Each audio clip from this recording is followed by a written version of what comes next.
Did you know that some ADHD treatments can actually reduce anxiety instead of making it worse? That's right. Despite what you might have heard, treating ADHD doesn't have to mean choosing between focus and feeling relaxed.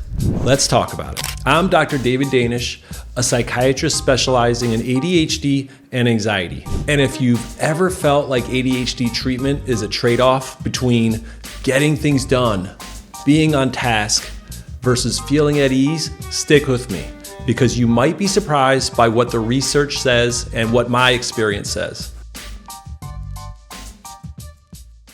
Most people hear stimulants and think they'll just make you wired.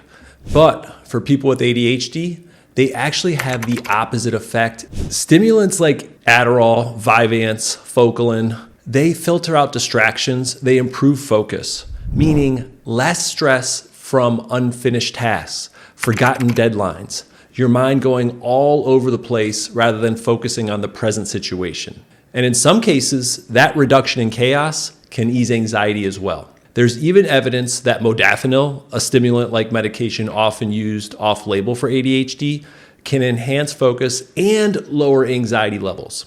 Now, this isn't true for everyone. Some people experience side effects like increased heart rate, jitteriness, and anxiety. So it's not a one-size-fits-all. That's why it's crucial to work with a provider who can fine-tune your dosage and find the right fit for you. If stimulants are not a great fit, don't worry. There are excellent non-stimulant options too. FDA-approved medications like Qelbree, Strattera, Intuniv, they provide around-the-clock symptom control without being controlled substances, and in many cases, they often lower anxiety. And here's a cool fact. Guanfacine, or Intuniv, has been found to help with rejection sensitivity dysphoria, which is that intense emotional response many people with ADHD experience. These medications and others that I often prescribe that are off-label and not FDA approved for ADHD take longer to kick in, but they can be game changers for people who don't tolerate stimulants well. Medications are not the only tool in our toolbox. Practices like yoga and mindfulness, even techniques like tapping and 4-7-8 breathing can help regulate ADHD symptoms while lowering anxiety. Yoga isn't just about stretching. It's been shown to lower cortisol levels, improve self-esteem, improve focus. Mindfulness helps retrain your brain to stay present instead of spiraling into anxious overthinking or simply from being distracted. And tapping. It's a technique that uses touch to lower stress hormones, something you can do anytime and in any location to calm your nervous system. So if you've ever felt like your brain is going 100 miles an hour with no breaks, these approaches are worth trying. The more you practice them, the more effective they get. You've probably heard exercise is good for mental health, but did you know it can work as well as some medications for ADHD? Aerobic activities like running, brisk walking, swimming, cycling, they boost your dopamine and norepinephrine, helping your brain regulate focus, impulse control, and mood. In fact, Michael Phelps, among many other great athletes, one of the most decorated Olympians of all time, has ADHD and credits swimming with keeping him focused and balanced.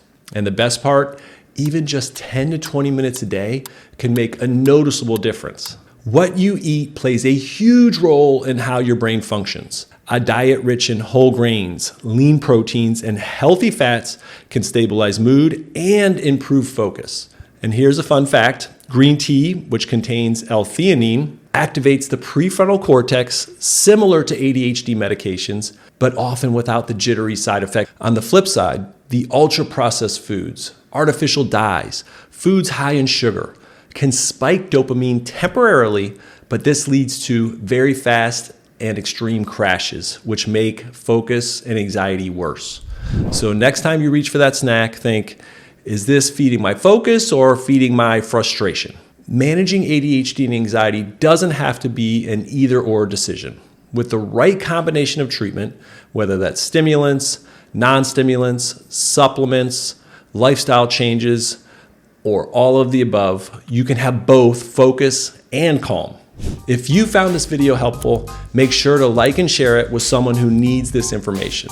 Okay, remember, you're not alone in this. Relief is possible, and I'll see you on the next video.